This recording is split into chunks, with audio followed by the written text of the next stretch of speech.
Great. Over to you. Excellent. All right. Well, first of all, I want to thank, Randy so much for joining us today. Of course, he is an Aggie, and, I think that speaks for itself. We're very fortunate to have him, and he's done so much throughout his career. Randolph D. Tex Alez, since July 2019, has been the Deputy Undersecretary for Management at the Department of Homeland Security. He oversees all support functions: IT, budget, financial management, procurement, human capital, security, and asset management. He has held several leadership positions at the Department of Homeland Security. More recently, April 2017 to 2019, he was the 25th Director of the United States Secret Service, leading more than 7,000 special agents. He has also held various leadership positions in the U.S. Customs and Border Protection.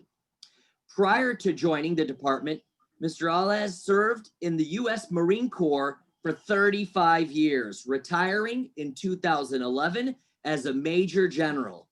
He has been awarded numerous military honors, including the Distinguished Service Medal and many more.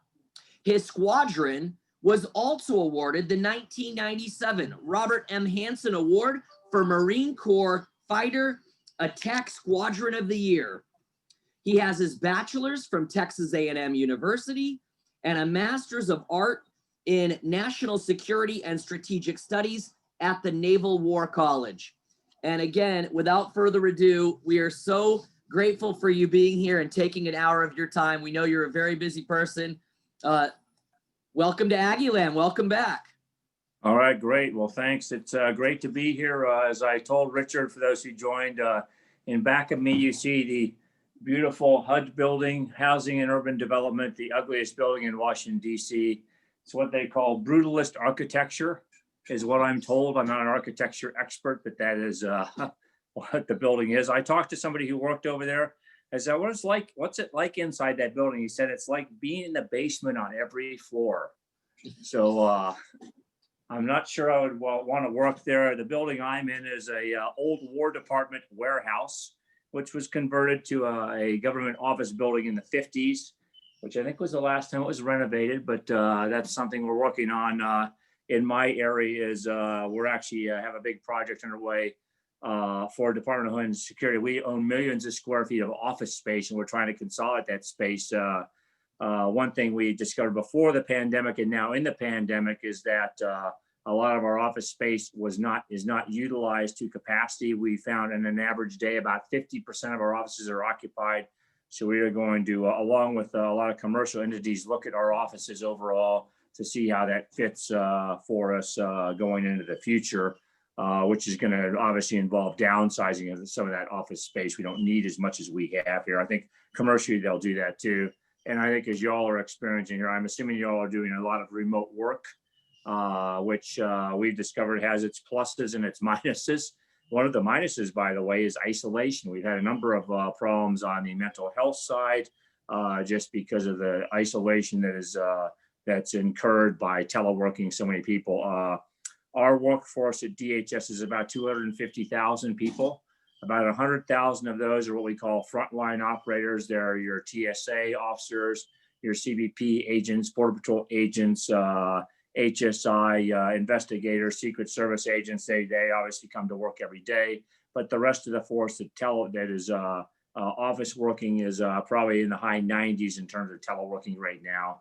And as you guys can see, the pandemic numbers remain high, and we treat that very seriously here. So we are keeping folks out as much as possible and doing their work remotely, which has worked well so far. It required some purchases on the information technology side.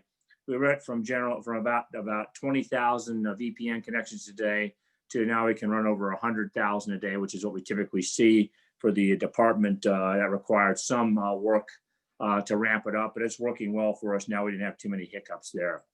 So that's kind of, and as Richard kind of described, he talked a little bit about what falls in the management section here, which is what I call the back end part of DHS. We do all the support functions. all the policy functions, financial, human resources, have to run all the computer networks through the department, and we do all the acquisition programs also. We also manage all the biometric identities the department has in our Office of Biometric Identities Management. When you cross a border as a foreign national, they normally collect your biometrics. That's part of U.S. policy there, and they catalog all that stuff and store it for future use. So what I thought I would do this morning is I'm going to talk really just about two topics I thought might be interesting. One is I'm going to talk about leadership, okay, both from a military standpoint and also from what I've seen in the civilian side of government. And then I'm going to talk about financial crime, okay, which is something that occurs every day. I would say to you that it's actually seeing a huge ramp up if you're familiar with the CARES Act and the amount of money put into that thing, which was trillions of dollars. There have been billions of dollars of fraud there. Your paycheck protection program, your employees, your small business support programs that were in the CARES Act.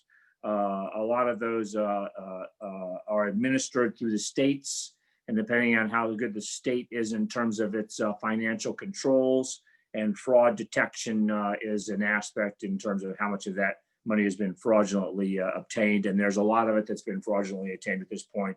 I would say on the order of billions of dollars have gone out to fraudulent claims here, which is something that both the FBI and the Secret Service are working fairly aggressively on the federal side.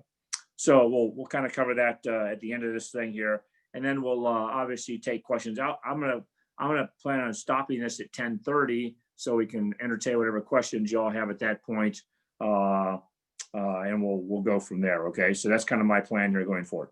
So let me talk about leadership here for several minutes, and I would just mention as I talk to my executives about leadership, I always say that good leadership is hard to find. Okay, so what I find in leadership is it tends to exist on the extremes, okay? So on one side, you have leaders that are compassionate and weak. Everybody likes that person, but typically you have low accountability. So people like you, but they don't think that things occur fairly in the organization, because if you have lazy or ineffective employees, they generally don't get called out. No one ever calls them to task. And in those environments, you'll find that your mission effectiveness tends to be low, okay? And then so that's one extreme, okay? As I said, these are extremes, okay? And then the other extreme, you have what I call the harsh, ineffective leader, okay? Bosses love these kind of leaders, okay? Because they deliver results no matter what. And all I would say there is the job gets done, but it comes at a cost. And what I typically find in those organizations is they have low morale. They have retention problems. Typically, people don't want to stay in that organization. They find the environment too hard to work in. It could be a hostile work environment. And the long-term effects of that approach generally are not good. And in fact, neither of the approaches really yields long-term effective organizations. So what I tell people is, it's kind of more in the middle. Leadership needs to be both compassionate and fair-minded, okay?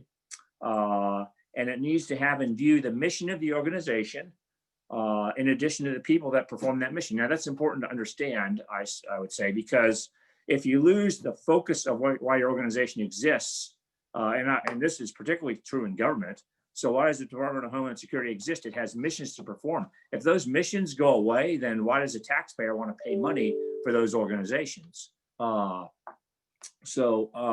In those cases, you want to focus on the mission, but if you focus on the mission at the expense of the people, then you find the organization does not perform well. And I would say in industry, it has been a trend in some cases is there is not a two-way loyalty. Okay, is there a loyalty between the boss and the employee, and a loyalty between the employee and the boss? You want to be both ways there. Without that, you find your mission effectiveness is low, and you'll find that you kind of get a lopsided organization. I would also say that no organization overcomes bad leadership, okay, at the top. So if the guy at the top or the gal at the top of the organization does not lead effectively, it's going to impact the organization. In some places, I've seen in the military, they'll kind of, say, well, they have so-and-so down below them, they'll take care of the problem. And I typically find that's not the case. If the commander or the leader of the organization is not doing his or her job, then the results tend to show up in how the organization performs. And I see this in the government, and I also see it in the private sector too. I won't mention any companies, but I've just seen where the leadership exercises certain poor practices in their leadership, and it has impacts on the business overall and how the business actually performs. Does it actually turn a profit? Does it do what it's supposed to do or not? Now, I would also mention that in big organizations, you will find that your staffs typically don't want to give you bad news. Okay, this is a big problem. They don't want to tell you there's a problem. In fact, when I have to laugh at this story. I always do when I think about it. When I became a general officer in the Marine Corps, they had what they called charm school. Okay, and you go to this 1-week class. And it wasn't about charm, by the way. It was about Marine Corps policy, but that's what they called it anyways. You go to the class, and they would have the more senior generals come down and talk to you. And I remember one 3-star came down one morning to talk to our class, which is about 10 people. And he said, congratulations on your selection to Brigadier General. He said, you will never eat so good and you will never hear the truth again. Okay. So interesting, but sadly true in big organizations that staffs don't want to give you bad news. And so you have to, in some ways, you have to encourage them to tell you the real news about the organization, which is how you interact with them. If you create a hostile work environment, by the way, you won't get that kind of information. They'll never tell you, because every time they come in your office, you'll yell at them about something, and that's not going to induce any inclination to want to tell you what's going on or give you bad news. So, you have to figure out what's happening in the organization. And as I said, the bigger it gets, the more problematic this can become, to some points where you become completely out of touch with your organization. And of course, that's a recipe for failure in any endeavor, military or civilian. It doesn't matter.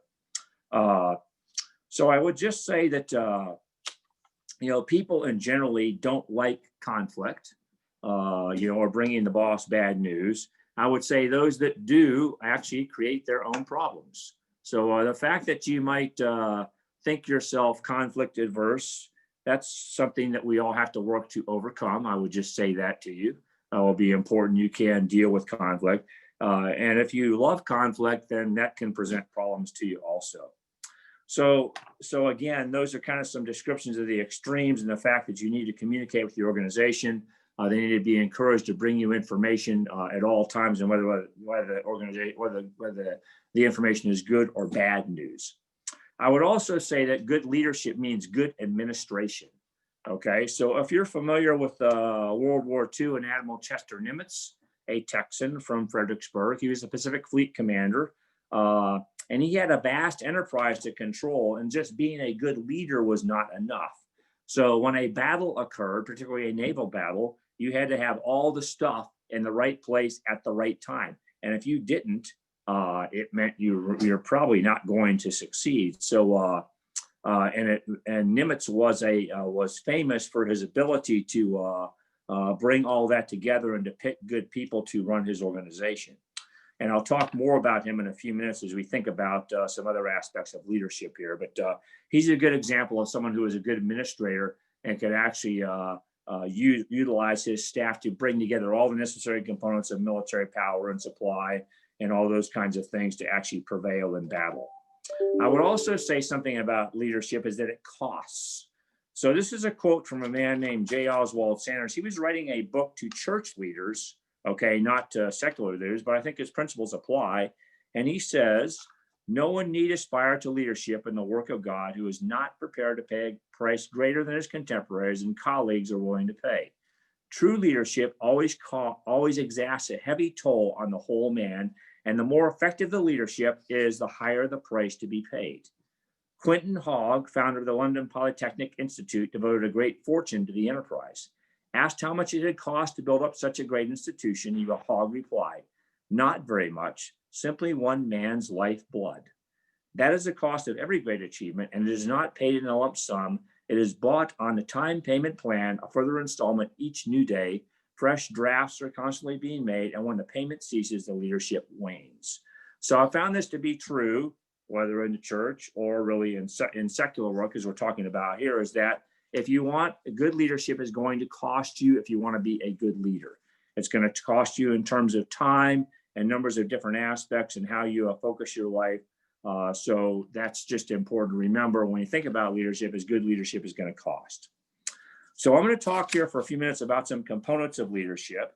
Okay. And if you've ever looked at some of the military books, they have kind of, descriptions of traits of leadership, bearing, knowledge, those kinds of things, which I would call standard. And those are all important. But these are going to be kind of an unusual list for you. Okay. So what's the first one I'll talk about? Component of leadership: failure. Okay. So when you think about leading, do you think about failing? Probably not. I would hope that no one here is endeavoring to fail. I'm certainly not endeavoring to fail, but I would say it is a component of leadership, and it's something that'll make you a better leader depending on how you handle and how you change. Okay. So, can you take the failure and move beyond it? I often saw two responses to this in the military. If their organization was failing, one was they would actually lead, the leader would lead, they'd pick the organization up, they would encourage it, they would build, they would pull it forward, okay, and they'd pull it past its failure. And the second response was to break out your baseball bat and beat everybody up, aggressively, and yell at them and blame them for all the failure. And you do need accountability, but I found that not to deliver good results. So let's go back to Nimitz for a second, okay? If you remember the Pearl Harbor, the U.S. fleet was devastated in that attack, a major military failure, one of the worst in U.S. history. So, what was Nimitz's response when he was given command of the organization? Most would expect he would just fire everybody. Well, he didn't. Basically, he took the staff that he had, and basically he built that staff up. The ones that needed to go, and there were some that needed to go, they were relieved and moved on. Okay, but his response was not to fire everybody. His response was to actually pull the organization forward. So I think when you think about failure, what do you do with the failure? Everyone's going to have to deal with it at some time in their life. Do you give up or do you persevere? Do you thrive in difficulty? And can you face impossible situations? So when I was a squadron commander, Richard mentioned at the start of this thing that we received an award for the best fighter squadron of the year. What you don't know is when I took that squadron over, within 3 months of me taking it over, it was shut down by the group for bad maintenance on its aircraft. Okay, not exactly something I want to put on my resume, right? So then the question is, what do you do with that failure there? Do you just beat them all up, or do you pull them forward? Well, obviously, my response was to pull them forward. And by the time I was at the end of my tenure as a squadron commander, they were actually they won that award and actually did very well on the same kinds of inspections for maintenance that had shut them down before. So failure, interesting component of leadership, but something that you can certainly utilize as you think about moving forward and how you handle those situations. A second part of this thing I would just say is vision. You have to be able to see more and farther than others. They say President McKinley was a great statesman because he could listen for things that were coming. So I would say that eyes that look are common, eyes that see are rare. So when I went to the Secret Service in 2017, it was an organization with lots of problems.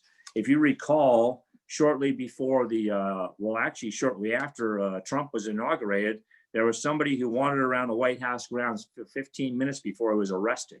Okay, I found an organization with low morale, manpower problems, issues in leadership, weapons, pay problems, and more. So, what do you do with that organization? You have to have optimism and hope. You have to have vision on where you want that organization to go. And you have to see the possibilities for the organization so you can impart that vision overall. So that's another component that I think is important in terms of leadership, is what do you see for the organization? Third, humility. There's an interesting one for you. Do you want to think about humility as a leader? Okay, why does that matter? Well, couple reasons. To be a good leader, you're going to have to change. You'll never change if you think you're perfect, guaranteed. Okay. I've met lots of people like that, as a matter of fact. You have to recognize you're a flawed person. John Kelly, who was the Southcom commander and also the president's chief of staff, used to read a book called The General, written by C.S. Forrester, which is a book about basically hubris or pride on the part of British generals in World War I and how they would continue to fight the same battles over and over with the same results. And he would read that book just to remind himself of where pride can lead you if you're not, if you take that on board. So I would just say every person has to face who they are and seeing what our desire, our heart's desire, okay, and a self-exaltation or a private self-exaltation or a desire to serve others and deny yourself is really what you have to think through. And one leads one place and another leads another place there. So I would just say that you're going to need an attitude of change as you think about that, and humility is part of that. I would also say you can't change without input. It's Solomon who wrote in one of his Proverbs, he says, where there's no guidance, the people fall, but in abundance of counselors, there's victory. So obviously you got to get input there, and wise leaders and organizations use their staffs, and I use what I call my CXOs, chief executive officers, to provide me input on how we run the organization. I take that input on, believe me, it's very critical to how we do that. So I listen, and I don't assume that I have all the answers, because I don't. And a lot of developing effective organizations is finding good people that you can trust, and they can provide you input and tell you where they think you're wrong and areas you need to change in. And if you're full of yourself, meaning you don't want to hear any of it, then it has outcomes for it also. So there's another thing to think about there is humility in terms of leadership. And then the last thing I would mention here before we kind of move on to financial crime is wisdom. So this is making the best use of knowledge. And so it's a combination of discernment, judgment, sagacity, and similar powers, okay? So there's many people that are smart, but there are few that are wise. And so while education is important, which I think it is, there's other factors that are going to combine for this trait in terms of wisdom. Theodore Roosevelt wrote, wisdom is 9/10 being wise in time. And he says, most of us are too wise after the event. This is what we call 20/20 hindsight. I'm sure you've heard the term before. And I would just remark that it's easier to be a critic than it is to be a leader.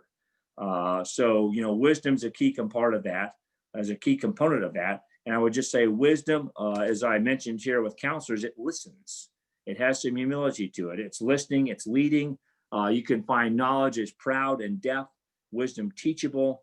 Knowledge can assume that we already know it all. Okay, wisdom actually will listen to the input.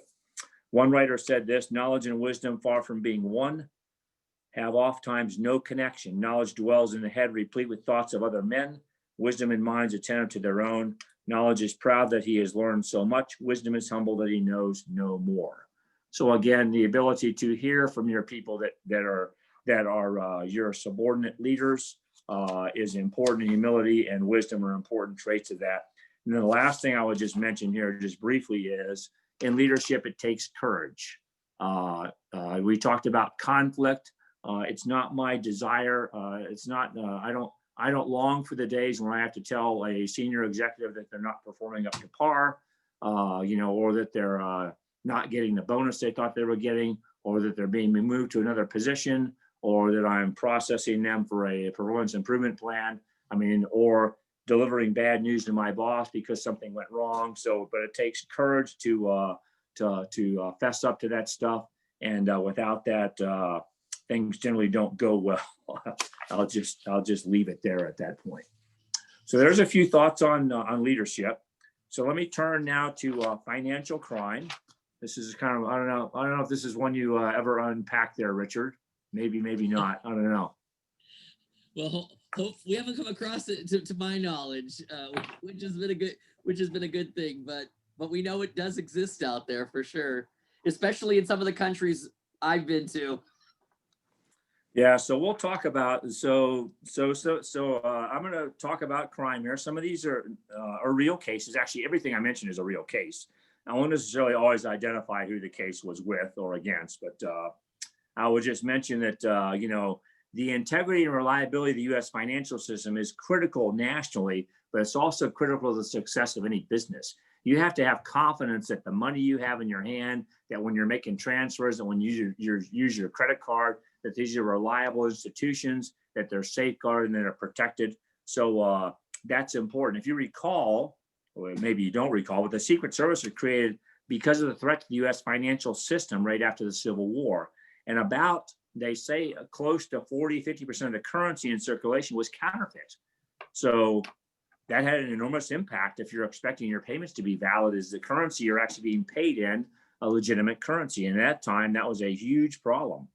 One of the last acts President Lincoln did the day he was assassinated was to authorize the creation of an anti-counterfeiting unit inside of Treasury. And that became, the Secret Service in July of 1865. So that was one of his last acts in office as the president, was to do that, because he recognized that the integrity of the financial system was essential to the growth of the nation, the prosperity of the nation, and it still is today. And so that's one of the core missions of the Treasury Department, and also so the Secret Service is the integrity of the financial system. Now, counterfeiting today is quite prolific, I would say, but it's not, it doesn't represent the same threat it once did. Okay, I mean, if you want to counterfeit, Color Laser Jets print pretty good copies of currency, and if you know how to bleach your bill, you can get the right paper underneath that. I would encourage you not to do that. It's a very career-ending endeavor, by the way. But I will just say it's not hard to do. And this is partly due to advances in technology, okay? Well, let me back up for a second, sir. So it's easy to do this kind of counterfeiting, but it's not a big issue for us nationally because, one, there's technology built into your bills, which you may or may not realize, that makes them fairly easily identifiable, both the paper and also the imprints in the bill. And then the other part of this is the largest amount of currency you can get is $100, right? So it takes a suitcase full of those to make up $1 million, which you can steal in a few seconds online. Okay, so consequently, counterfeiting is an issue mainly for small business, where the loss of $100 or $1,000 is going to be critical. But for larger businesses, electronic crime is their main problem out there. And there are still a lot of counterfeiters out there. But the big ones that we used to have generally are not in the US anymore. And generally, we find almost all this is done electronically. So in today's environment, there's no real reason to rob a bank or an armored car. In fact, it's just a great way to end up in prison, because the most you're going to get out of that car is maybe a few $100,000, and you can steal that much online in a few seconds. Okay, so that's actually your biggest problem, is the electronic crime. So what kind of electronic crimes happen? So I'm going to give you a few examples. Here's one, and by the way, almost every big company and most of our government institutions have been hacked in one way or the other. Okay, and sometimes they're hard to convince that they have been hacked. This is an example here. So we have the Securities and Exchange Commission, and if you're familiar with them, they run a system called EDGAR. I don't know if anyone's heard of it. It's Electronic Data Gathering, Analysis, and Retrieval. And this system is a system that companies use to file their report. Certain reports are required by law to be filed with the SEC, and these financial reports are filed through EDGAR. And those financial reports clearly can affect the stock price, right? So if it's a report not expected, let's say it's on, I don't know, pick something, Hilton Hotels, and it reports a loss they didn't plan on or a gain they didn't plan on, that's going to affect the stock price of those companies in that filing. So it goes into EDGAR, and then it's posted online for public consumption, is how it works. Well, we had some enterprising Ukrainians, they hacked the EDGAR system, okay, such they could get access to the reports before the public did. And so they sold that information to other enterprising Ukrainians who would use it for insider trading. And so hence they knew in advance whether the stock price was going to go up or down, and they bought and sold accordingly. So the Secret Service discovered this through an informant. And then we went into the SEC, and yes, we had trouble convincing them their system had been hacked. They did eventually come around to the idea the system had been hacked. If you go look online on SEC, you'll see that. I think they acknowledged that in 2017.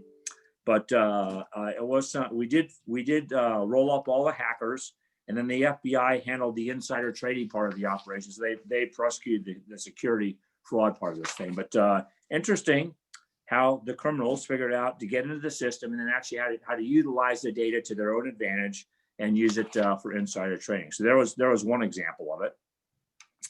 Here's another example of financial crime. It's called jackpotting. Okay, so some more enterprising criminals discovered that disguised as ATM repairmen, they could come to an ATM, access the machine. Actually, certain machines used a common key. I don't know why the company did that, but they did. So opening the machine was not that difficult. They'd come with their, whatever brand, Diebold, I think was one of the companies, and they'd come with their Diebold patch in their back, and they open the machine up, and they would either reload or replace the computer with their own computer, and that was attached to a cell phone, and then they would close the machine up, okay, and they would reboot the machine, so it would be on the new computer, and then they would leave. And later they would send what's called a cash mule to the ATM, okay, who would bring a nice big bag with him. And then when he got there, they would remotely command the machine to download all its cash all at once. Okay, so he would sit there and stuff cash in his bag, which might take up to 20 minutes and could be up to $250,000, and basically clean the machine out. And then once he was done and he left, the repairman would come back. They would remove all the stuff from the machine, close it back up, plug it back into the internet because they had disconnected it from the internet. And then the machine would report it was out of cash to the bank, and the bank would come and discover they had been robbed because there were no transactions on the machine recorded. So interesting how they did that. Only thing I would tell you is if you see somebody in front of an ATM machine stuffing cash in a bag, you go ahead and call the police. Okay, it's not a withdrawal. Well, it is a withdrawal in a sense. So this is also used in a worldwide scheme called a worldwide cash out. It's similar to jackpotting, but it involves the criminals hacking into the bank's internal account system. And gladly, I can report that I've only found this occurring in overseas banks, which is good. But they'll hack into the system. The network will hack into it, and they will steal account information, and they will alter account balances and authorities for the cash out. And they will also pull the information out of the system so they can encode credit cards and debit cards to use for the actual cash out. Okay, then they go into a preparation phase where they provide this information to a worldwide network of cashiers, typically hundreds, and they're going to use this information to steal money out of ATM machines. So it normally involves hundreds of cashiers to effect it. It's typically a noisy operation, meaning that it's hard to recruit that many people and not have somebody know what's going on. So often we've been able to shut those down by finding out that the bank had been hacked and by preventing the cash out from going forward. But at the appointed time, these hundreds of cashiers go to ATM machines and they start drawing money out of the machines. And they can take out in the worldwide scheme $50 million in less than a couple of hours. So very impressive at how they pull that thing off. It's a worldwide scheme. As I said, lots of cashiers do that at the same time. They pull the money out, they take a cut of the money, and they pay the rest of the money back to the criminal enterprise. At least they're supposed to. Now, most of them do, some of them don't. I would mention that, one of the problems we've had with banks is that we'll tell them their system's been hacked, and then we'll tell them there's a cash out that's planned on a certain date. Normally, by the way, it's on a weekend when the normal bank staff is not around. And then when they start, then we'll have them block their system. One bank in particular, I won't mention the name, was they blocked the cash out, and then their customers started calling complaining, and they opened their accounts back up, and they lost about $15 million in a few minutes. So I mean, you can only help them so far, but that was a example of good work with not as necessarily good results because of the bank's actions. So a more common thing that we see are what are called business email compromise. And I'm going to take this down to kind of some more personal application part here in a few minutes. But I'll tell you how this works. So here's a couple of companies. They're actually real, but the names are fictitious. You have Acme Pipe and JJ Lumber, okay? Acme Pipe routinely does business with JJ Lumber. They buy lumber from the company for their construction projects, and they're only paid by electronic funds transfer. So and this was a routine operation that occurred all the time, month after month, year after year. So they're very used to this interaction with JJ Lumber. Well, one month, the account manager sends a message to Acme that says, hey, new bank account information, okay? And they're told to submit their payment, which is $1.6 million to this new bank account, okay? Well, the bank account happens to be overseas. That should have been their first clue. The transfer won't go through, so they call the lumber people back and said, hey, it didn't go through. And they say, oh, use this new account number, okay? So that one does go through. And then a few days later, the real JJ Lumber calls them and says, hey, where's our money?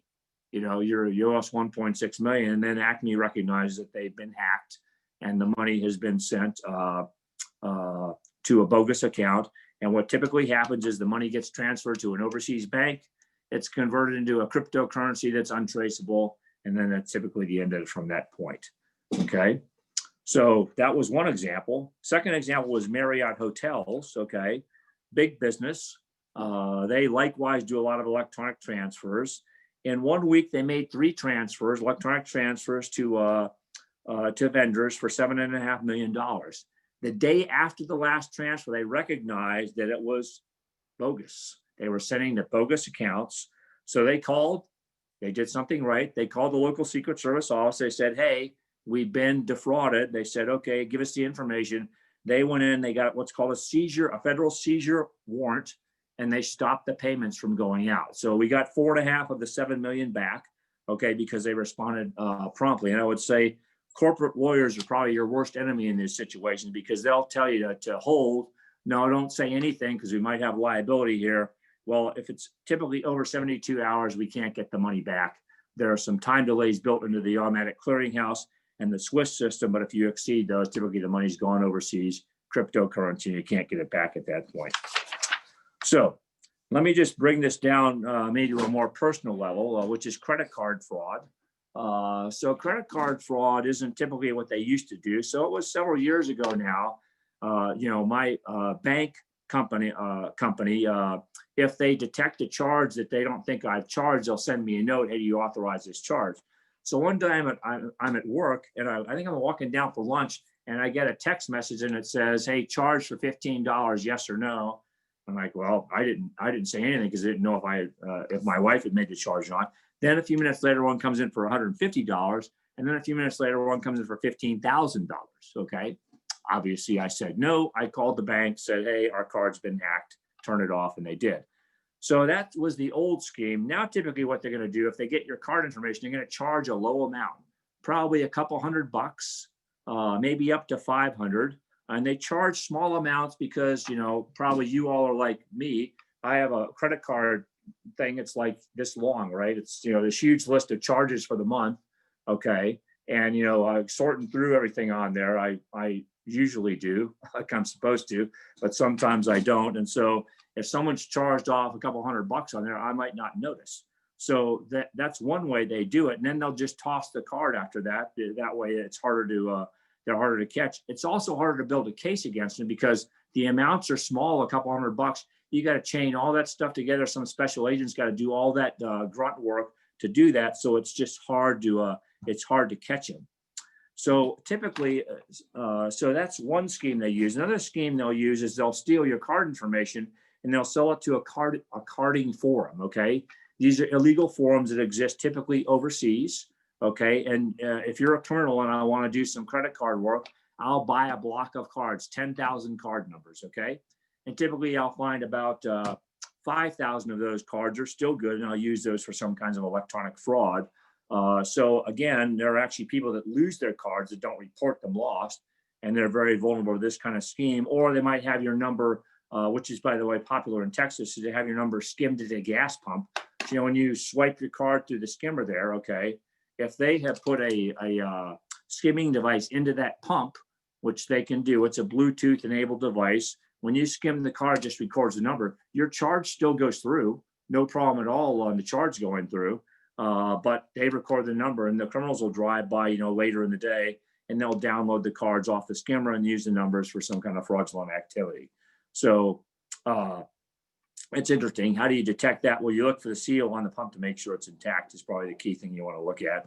Or you look for a newer pump that takes Apple Pay or Google Pay or uses the chip in your card so that you don't have that problem at all. But I'm sure, as I've noted here, some enterprising criminal is going to figure out how to do this soon, right? Okay, so there's a few thoughts on leadership and on financial crime. I probably ran longer than I wanted to, so sorry about that. But let me pause there and see if we have questions wise from y'all. That was excellent, Randy. Very interesting, and some interesting schemes going on around us that probably some of us are aware of and some of us are not aware of. So good stuff.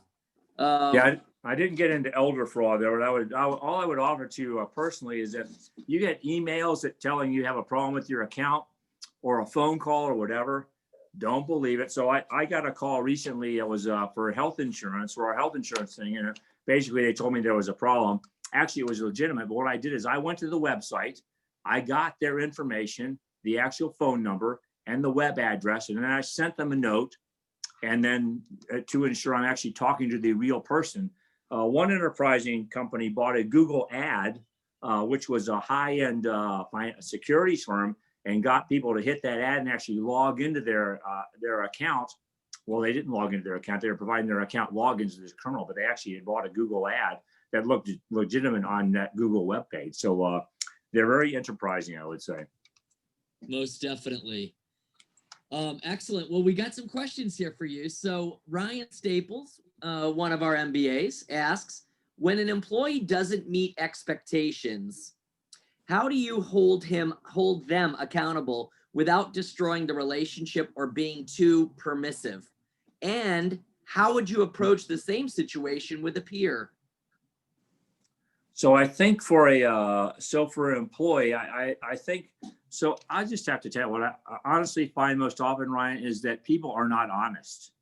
One, you have to be honest about what the problems are with the employee. So I have actually in management, we have 100 or so senior executives in the section here.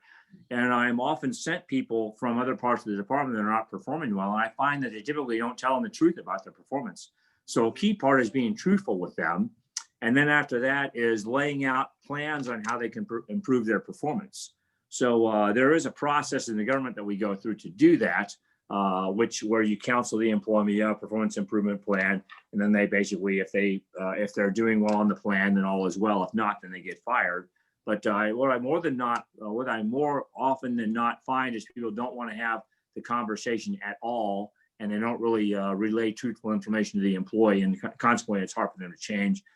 And the recalcitrant employee, well, you're going to counsel them, and if they're not going to change, they're not going to change. You'll end up firing that employee in the end. For peers, interesting. I don't know. That one, again, is more about honesty there. But I would also be honest here, as I don't. My peer interaction from that standpoint isn't probably the same as it would be for y'all. So I think I would just leave that one there with the point from the standpoint that you just want to be honest in your dealings with others. Okay, I think that's where I find the major problem to be on the counseling side. Okay. Justin asks, what does patience mean to a leader? Well, one thing it means is when things go bad, you don't get mad, okay? Or that you don't show your anger. I would also say that when you're mad and you want to send that email, don't, okay? Just let it sit there in your drafts. I found that to be an excellent practice. And then when I go back and look at it in a few days, I go, I'm not sending that at all. I'll just let that go. Okay. So I think at least part of the patience is not becoming angry and not overreacting to situations. To me, that's what it looks like in the environment. I think that's really good advice. Just it's the old count to 10, right? And, just make sure, your cooler heads prevail before you do something like that. I think that's wise. Maddie asks a great question. Maddie is another one of our MBAs. Thank you so much for taking time to speak with us. I am a former DHS, CISA employee and fellow Washingtonian. Right. How do you recommend we highlight things like humility, honesty, and strength on our resumes while also listing tangible accomplishments? And what catches your eye when quickly vetting new employees? Maddie, interesting question. Uh, uh, I don't know. I don't know that I have a good way to highlight humility and honesty in there. I mean, those are good qualities there. But honestly, when they're looking at resumes, they're looking at performance-based things. Okay, what have you done? What are your accomplishments that you've accomplished? What can we expect from you in the future? Those kinds of things there. Some of those other aspects of leadership. I mean, like I wouldn't. I would not encourage you to write a resume about your latest failure. Okay. I do. You guys understand, or you gals understand that it is a component here you want to learn from, but not necessarily you want to put on there. So those are honestly going to be hard to highlight in a resume there. I think they're going to be more focused on performance and what your expertise is. And what do I look for in a resume? Really, are those aspects, and then how they fit into the job opening that we have. Okay. That's how I look at that. So it's more tailored based on your past experiences and then the direction you're going. And when you're entry level, honestly, it's going to be more about what your performance has been like in school, maybe other kinds of activities that you've had on the outside that are going to fill your resume out. Because obviously, it's not going to be so much based on work experience, except for if you show you're a good worker at whatever you might have done, McDonald's or something like that, entry-level jobs. I think those are helpful to people. It shows that you'll actually work and work hard, and that's important to folks. And I would just say that having a master's degree is an excellent thing. Clearly, wherever you go to work is going to want to know how you're going to perform work-wise. Okay, so a few thoughts on that. And just because I'm not 100% sure, she might have also been asking sort of also, once the employee is there. So what about new employees? Like just, kind of what do you look for in sort of looking at new employees and maybe, hey, this is someone that I think can go places, that type of thing. What are some of the things that you look for? Qualities, traits? Yeah. So I think qualities wise, I would look at a good work ethic. Okay. Is the employee willing to work hard? Okay. What does the performance look like on the job? How is the work done? Is the work done with excellence, or is it more haphazard? Is the employee teachable? Okay. Can you actually teach that employee new skill sets? Okay. Because your college degree is important. Okay. Your master's degree is important, but in most industries, there's going to be a learning process of the specific job that you're going to actually find yourself working in. So is the employee teachable? So I think those are aspects that I would be looking for. I mean, because clearly, let's say you're coming into a government system, you're working on our financial operations. Well, our operations are going to look considerably different than they do in a commercial world because it's a government entity, and that means different systems we operate on, and also different ways we do business because we're not a for-profit institution. Very good. Justin asks, since many adversaries are nimble and quick to adopt tech, what type of loss function do you assume, and is it enough to move the bureaucratic needle? So when you say loss function, are you talking about financial loss or? Yeah, I would definitely say financial loss. Okay. So I mean, all that. So funny you asked that, because one of our major struggles right now is with all this money I mentioned, the CARES Act money that FEMA has put out, and they put out about $45 billion in paycheck protection money. One of the major concerns has been fraud. And so that is not something I handle directly. It's something that, I work with the Secret Service and the FBI and our Inspector General on in terms of detecting that fraud and then prosecuting it. I do think that, thinking about how we distribute the money and the requirements to do that are important in terms of preventing fraud. Now, I mean, frankly, you're in a difficult position in either situation. Here in the pandemic, you know, if it takes you 6 months to get your paycheck, well, that's no good. So, you know, how do you speed that process up? Well, part of how you speed that process up is you allow people to apply and you don't spend as much time checking things out, and that has its own vulnerabilities. So it's somewhat of a dual-edged sword there in terms of the fraud aspect for it. So part of it is how you design your system, you know, and how the actual money is given out and the grants are given out. And then part of it is how you do the enforcement side of this thing also, because obviously if people think that they're going to be prosecuted for their fraud, then there's going to be hesitancy to participate in it. So so I feel like that's a very incomplete answer because it is, and it's something we struggle with here, have struggled with in government here throughout this CARES Act because of the amount of money that's out there, the desire of the politicians to get it out there as fast as possible, and then the propensity for fraud in those situations. So it's a difficult situation, and I found this to be particularly problematic for FEMA, the Federal Emergency Management Organization, as they distribute this money. So a lot of their struggles are in these areas in terms of fraud and grants, and the money actually gets utilized legitimately like it's supposed to be. Which there's also emerging threat as well in terms of you guys have 10x your capability with tech-wise, moving a lot of stuff online. So that's created another area or avenue of approach that may have some loss associated with it. Thank you very much for answering the question, sir. Yeah, so I would agree that you know, the online nature of the applications and all that is problematic. The pandemic doesn't help that, by the way. We're trying not to be in person, but that is another avenue that opens us up to fraud. And as I mentioned, I just have to honestly say there's a lot of it out there in these programs that I just mentioned. That is a reality. So we're having to work our way through that on the criminal side of this thing, sadly, because of the fraud. Excellent. Thank you.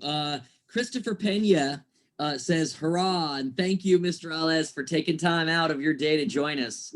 What is your take on the probability of cryptocurrency, Bitcoin, etc., becoming the new digital currency transaction? Essentially, we will see flat currency go the way of the dinosaurs. And finally, what percent of your financial investigations crimes are now focused on cryptocurrency? So let me take the first one first. Okay, so cryptocurrency is basically your fiat currency. I would see it as a real possibility, but you have to one, who is sponsoring the currency? I mean, as it is now, it's not a nationally sponsored kind of a currency. It's more like stock, actually. Excuse me, meaning that it goes up and down in value. As opposed to your fiat currency, which is more fixed. I mean, it trades at different rates. I get that part. But the problem we have on the cryptocurrency side is what we call know your customer. So in bank transactions, U.S. banks are required to know their customer and know who that person is, what they're doing, so that they're identifiable. And that identity makes them less likely to use their bank account for fraudulent means, okay? Because it's known who they are. In the cryptocurrency world, the lack of identity is what makes it so attractive to criminals. So they can buy cryptocurrency and then they can sell it to somebody else there, and they may never know who that person is. All they know is they have this blockchain here, okay, that they're using, and then they can convert that crypto into actually fiat currency somewhere in the world. So one of the focal points has been actually where you cash that money out at. But I think until we can get better know your customer, know your identity on the actual cryptocurrency, I'm not seeing that as moving forward as fiat currency. And that's been the complaint of federal investigators or the federal side of the federal government side of this, is that we have to have identity attached to the currency overall. So that to me is a key point for that thing to actually move into a more fiat currency. Obviously, it would be optimum from the standpoint of the ability to conduct transactions rapidly, not have to have paper currency, obviously, all the time. That's an expensive endeavor. quite an operation if you go over to engraving and printing to see what they do on the printing side of this thing. But I think that is the key point here about cryptocurrency, is the know your customer part. Once we get beyond that, I would see that as a real possibility to replace the money that we carry around. So yeah, hope that answers that. I'm sorry, what was the second part of that? No, that was really it. Yeah, that was pretty much it, was the dealing with the cryptocurrency. What percentage of the overall crime, let's say, is focused on cryptocurrency? A large, goodness, I don't have a percent, to be honest. All I can tell you is the most common scheme for financial fraud is they get it out of your bank account, they move it overseas, they convert it into an untraceable cryptocurrency, and then they convert it somewhere else in the world back into a fiat currency that they can spend.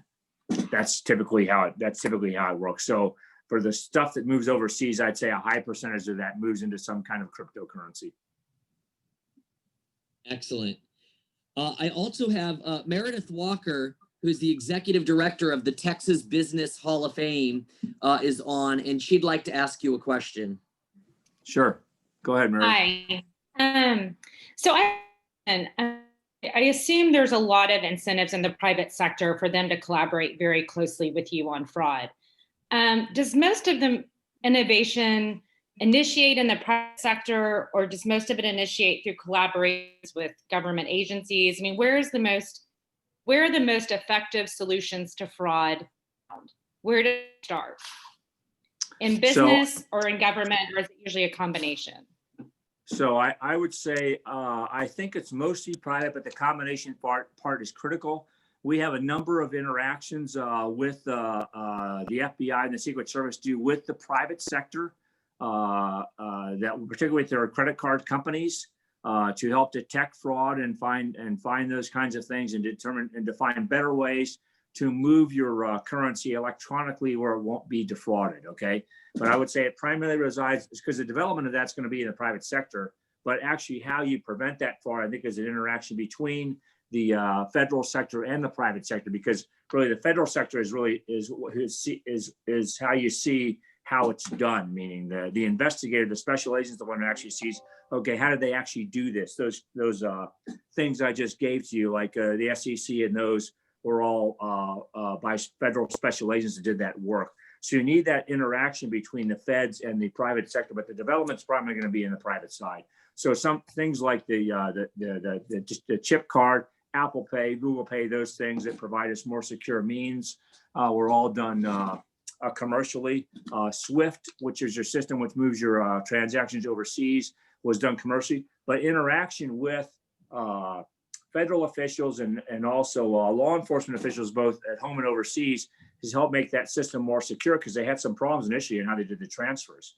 They weren't secure enough, and by showing them, hey, here's how this case worked out, here's how they stole money out of your system, it helps enable them to actually make the system more secure. Hopefully that answers that. It did. Thank you. Thanks, Meredith. Well, Randy, we are at the 10 o'clock mark. I want to make sure to be, sensitive to your time. Once again, want to thank you very much for joining us today. I'm looking forward to, staying in touch with you and seeing how we may be able to collaborate in the future. All right. Well, great. Well, good to see y'all. All the best as you get into finals here. My daughter's taking finals now as we speak. So, all the best to y'all as you work through your finals here, and great to be with y'all. Excellent. Gig 'em. All right. Thanks. Gig 'em, and have a good afternoon. Have a good morning, I guess it is. Take care. You too. Stay safe. Talk soon. Thanks, everyone. Thank you.